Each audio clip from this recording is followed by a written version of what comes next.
Biblioteca de Nag Hammadi, o Tratado Tripartite, parte 3. Este texto contém partes rasuradas. O pleroma do Logos. Quando o Logos defeituoso foi iluminado, seu pleroma começou. Ele escapou daqueles que o haviam perturbado a princípio. Ele se tornou desmisturado com eles. Ele se despojou daquele pensamento arrogante. Ele recebeu a mistura com o resto, quando aqueles que haviam sido desobedientes a ele, a princípio se curvaram e se humilharam diante dele. E ele se alegrou com a visitação de seus irmãos que o haviam visitado. Ele deu glória e louvor àqueles que se manifestaram como uma ajuda para ele, enquanto ele dava graças, porque ele havia escapado daqueles que se revoltaram contra ele, e admirou e honrou a grandeza e aqueles que lhe apareceram de forma determinada.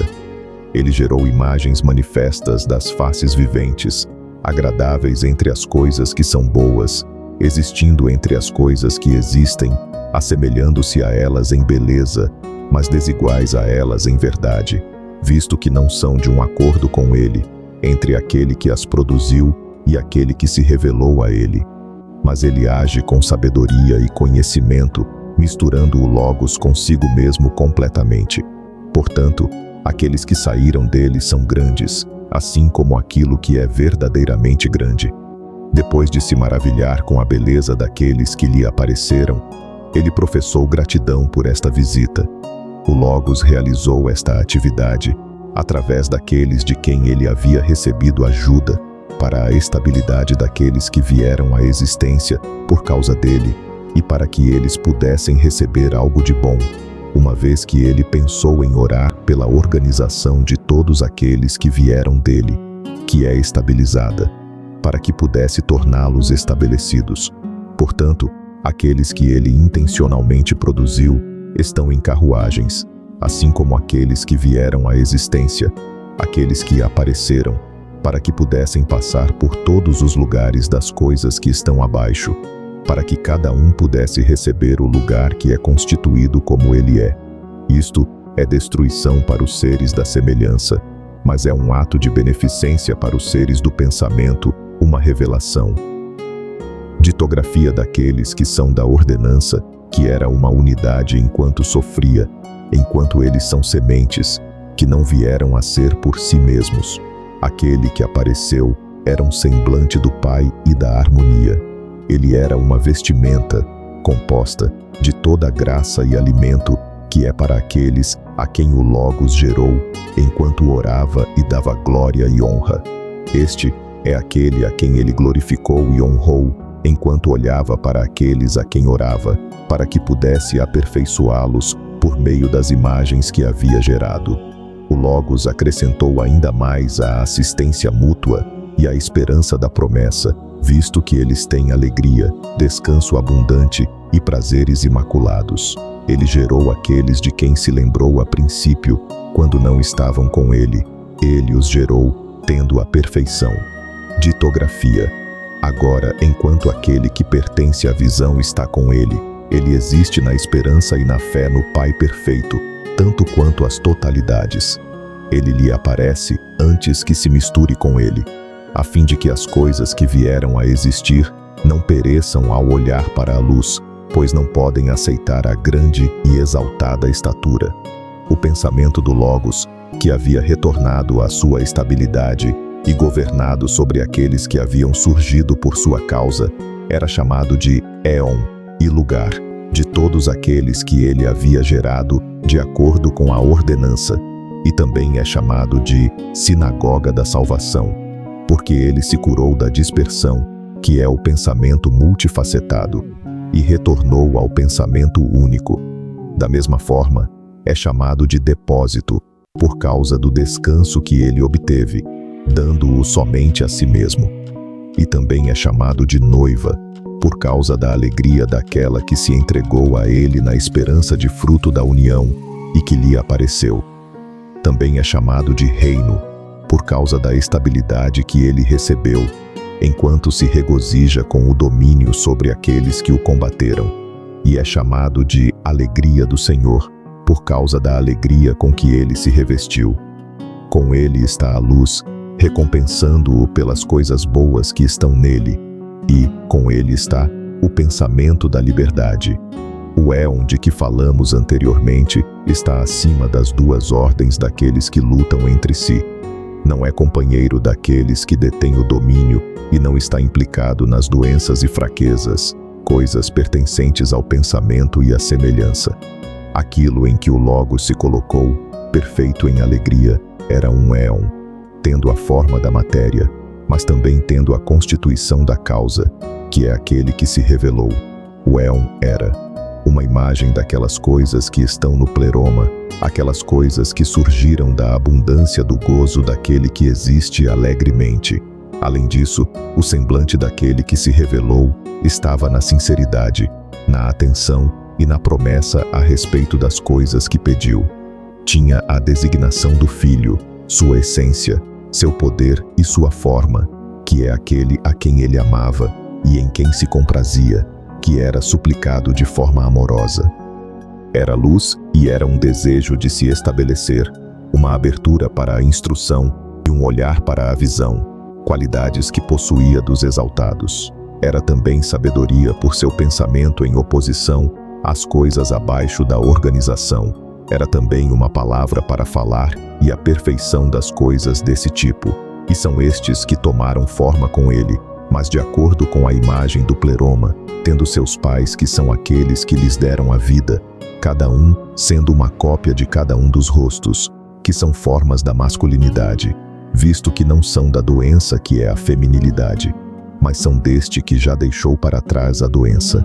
Ela tem o nome de a Igreja, pois em harmonia eles se assemelham à harmonia na assembleia daqueles que se revelaram. Aquilo que surgiu à imagem da luz também é perfeito, na medida em que é uma imagem da única luz existente, que são as totalidades. Mesmo que fosse inferior àquele de quem é a imagem, ainda assim possui sua indivisibilidade, pois é um semblante da luz indivisível. Aqueles, no entanto, que surgiram à imagem de cada um dos éons, em essência, estão naquele que mencionamos anteriormente, mas em poder não são iguais, porque o poder, está em cada um deles. Nessa mistura, eles têm igualdade, mas cada um não se livrou do que lhe é peculiar. Portanto, são paixões, pois paixão é doença, visto que são produções não do acordo do pleroma, mas deste, prematuramente, antes de receber o Pai. Portanto, o acordo com sua totalidade e vontade foi algo benéfico para a organização que estava por vir. Foi-lhes concedido passar pelos lugares que estão abaixo, visto que os lugares não podem acomodar sua chegada repentina e precipitada, a menos que eles venham, individualmente, um por um. Sua vinda é necessária, pois por eles tudo será aperfeiçoado. Em suma, o Logos recebeu a visão de todas as coisas, as que preexistem, as que são agora e as que serão, visto que lhe foi confiada a organização de tudo o que existe. Algumas coisas já estão em coisas que são aptas a vir a ser, mas as sementes que hão de ser, ele as tem dentro de si, por causa da promessa que pertencia àquilo que ele concebeu, como algo pertencente às sementes que hão de ser. E ele produziu sua descendência, isto é, a revelação daquilo que ele concebeu. Por um tempo, porém, a semente da promessa é guardada, para que aqueles que foram designados para uma missão sejam designados pela vinda do Salvador e daqueles que estão com ele, os que são os primeiros no conhecimento e na glória do Pai. A organização é apropriado pela oração que ele fez e pela conversão que ocorreu por causa dela, que alguns pereçam, enquanto outros se beneficiem, e outros ainda sejam separados.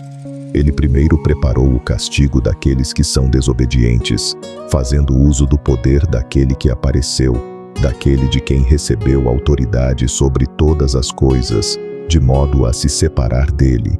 Ele é aquele que está abaixo, e também se mantém separado daquilo que é exaltado, até que prepare a organização de todas as coisas externas, e dê a cada uma o lugar que lhe é designado. O Logos estabeleceu-se inicialmente quando embelezou as totalidades, como princípio básico, causa e governante das coisas que vieram a existir, como o Pai, aquele que foi a causa do estabelecimento, que foi o primeiro a existir depois dele. Ele criou as imagens pré-existentes, que ele trouxe à luz em gratidão e glorificação.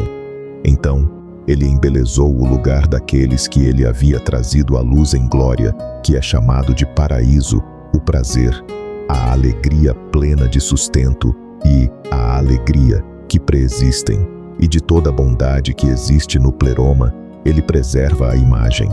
Então, ele embelezou o reino como uma cidade repleta de tudo o que é agradável, que é o amor fraternal e a grande generosidade, que é repleta dos Espíritos Santos e dos grandes poderes que os governam, que o Logos produziu e estabeleceu em poder.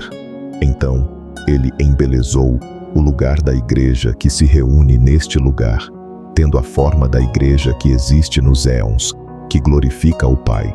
Depois destes, ele embelezou o lugar da fé e da obediência, que surgem da esperança, coisas que o Logos recebeu quando a luz apareceu.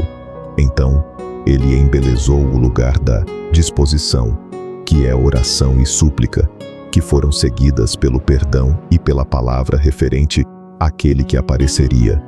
Todos os lugares espirituais estão em poder espiritual. Eles estão separados dos seres do pensamento, visto que o poder está estabelecido em uma imagem, que é o que separa o pleroma do Logos, enquanto o poder que está ativo na profecia sobre as coisas que serão, direciona os seres do pensamento que vieram à existência para aquilo que é pré-existente, e não permite que se misturem com as coisas que vieram à existência através de uma visão das coisas que estão com ele. Os seres do pensamento que está fora são humildes. Eles preservam a representação do pleromático, especialmente por compartilharem os nomes pelos quais são belos.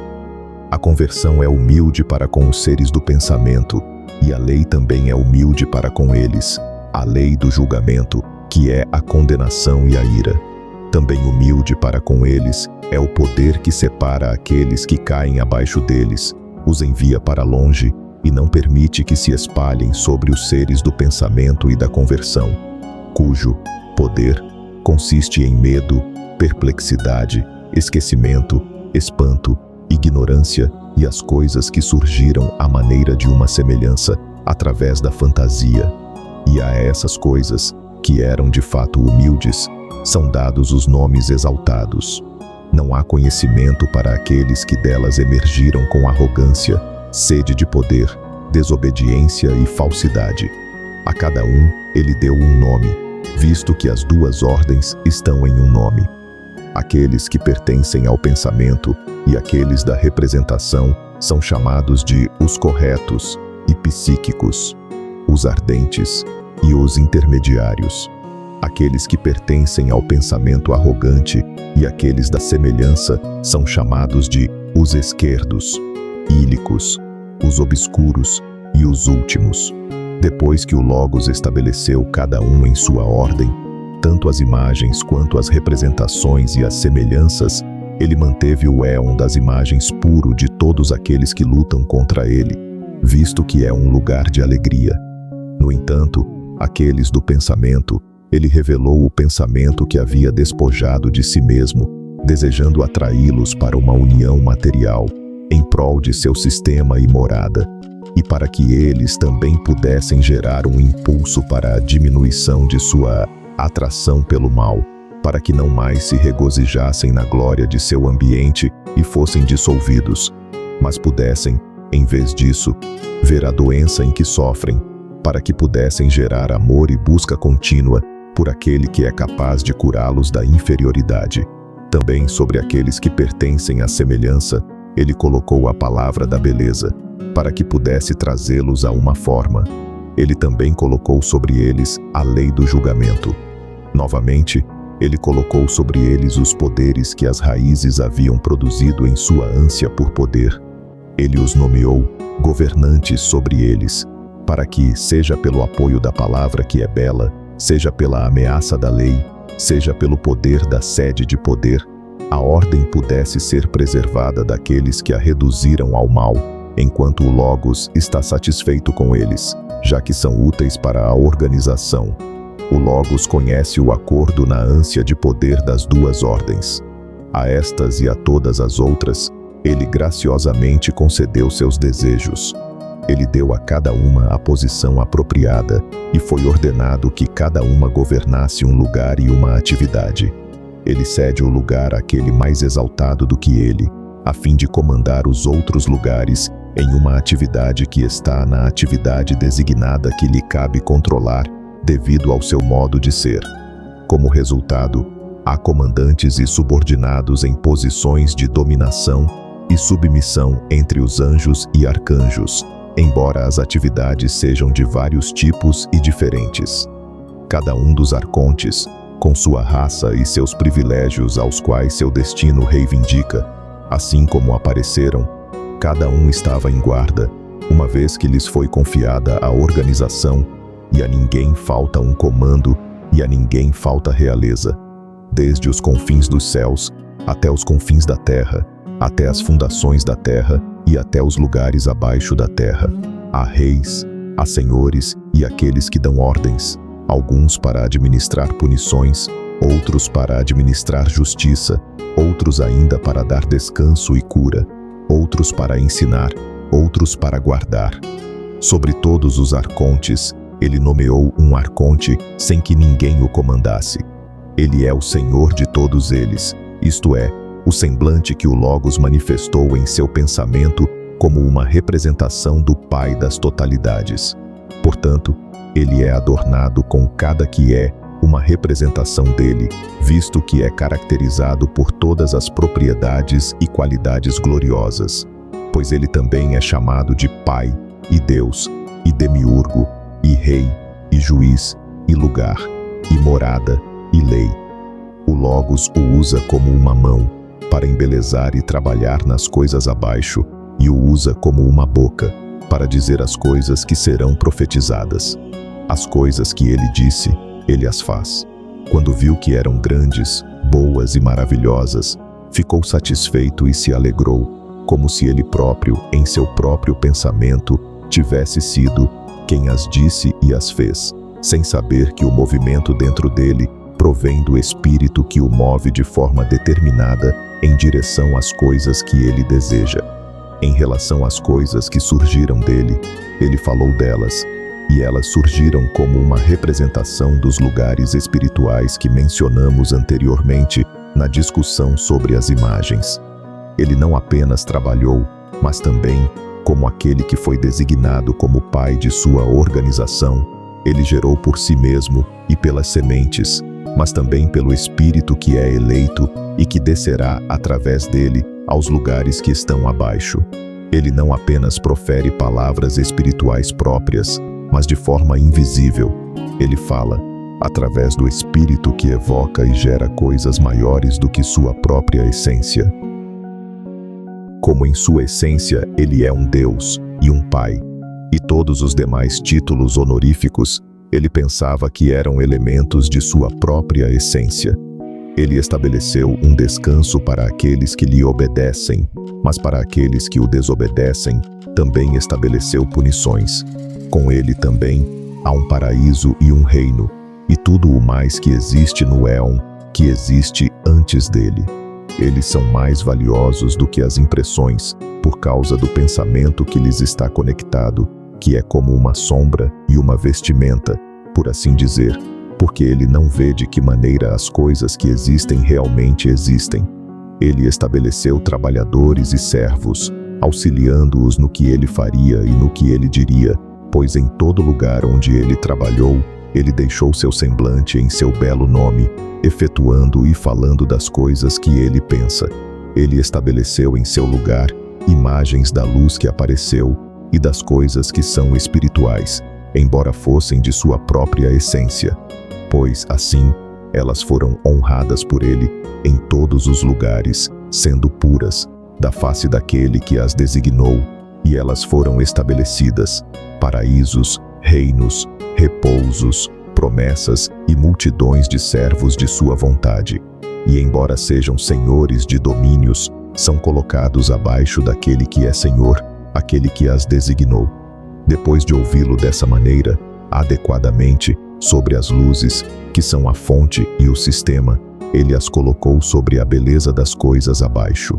O Espírito invisível o moveu dessa maneira, de modo que ele desejasse administrar através de seu próprio servo, a quem ele também usava, como uma mão e como uma boca, e como se ele fosse seu rosto, e seu servo é, as coisas que ele traz, ordem, ameaça e medo, a fim de que aqueles com quem ele fez o que é ignorante possam desprezar a ordem que lhes foi dada para manter, uma vez que estão acorrentados pelos laços dos arcontes, que os seguram. Todo o estabelecimento da matéria é dividido em três. Os fortes poderes que o Logos espiritual produziu da fantasia e da arrogância, ele estabeleceu no primeiro nível espiritual. Então, aqueles poderes que estes produziram por sua ânsia de poder, ele colocou na área intermediária, uma vez que são poderes de ambição, para que pudessem exercer domínio e dar ordens com compulsão e força ao estabelecimento que está abaixo deles. Aqueles que surgiram por inveja e ciúme, e todos os outros descendentes de disposições desse tipo, ele colocou em uma ordem servil, controlando as extremidades, comandando todos aqueles que existem e todo o reino da geração, dos quais vêm doenças rapidamente destruidoras, que desejam avidamente gerar, que são algo no lugar de onde vêm e para onde retornarão. E, portanto, ele nomeou sobre eles poderes autoritativos, agindo continuamente sobre a matéria, a fim de que os descendentes daqueles que existem também possam existir continuamente. Pois esta é a sua glória, a criação da humanidade material. A matéria que flui através de sua forma é uma causa pela qual a invisibilidade que existe através dos poderes, para todos eles, pois, assim como eles geram diante deles e destroem. O pensamento que se estabelece entre os da direita e os da esquerda é um poder de gerar. Tudo aquilo que os primeiros desejam fazer, por assim dizer, uma projeção sua, como uma sombra projetada de e seguindo um corpo, aquelas coisas que são as raízes das criações visíveis, ou seja, toda a preparação do adorno das imagens, representações e semelhanças, surgiram por causa daqueles que precisam de educação, ensino e formação, para que a pequenez possa crescer, pouco a pouco, como através de uma imagem espelhada. Pois foi por esta razão que ele criou a humanidade no final, tendo primeiro preparado e provido para ela as coisas que ele havia criado para o seu bem. Como tudo o mais, a criação da humanidade também é o Logos espiritual. O moveu invisivelmente, enquanto o aperfeiçoava por meio do demiurgo e seus servos angélicos, que compartilhavam o ato de moldar multidões, quando ele se aconselhava com seus arcontes. Como uma sombra é o homem terreno, para que ele possa ser como aqueles que estão separados das totalidades. Ele também é algo preparado por todos eles, os da direita e os da esquerda, visto que cada um nas ordens dá uma forma em que existe. O que o Logos defeituoso gerou, que estava doente, não se assemelhava a ele, porque ele o gerou de forma esquecida, ignorante e defeituosa, e de todas as outras maneiras fracas. Embora o Logos tenha dado a primeira forma, através do demiurgo por ignorância, para que ele aprendesse que o exaltado existe e soubesse que precisa dele. Isso é o que o profeta chamou de Espírito vivo e sopro dos éons exaltados, e o invisível. E esta é a alma vivente que deu vida ao poder que estava morto a princípio, pois o que está morto é ignorância.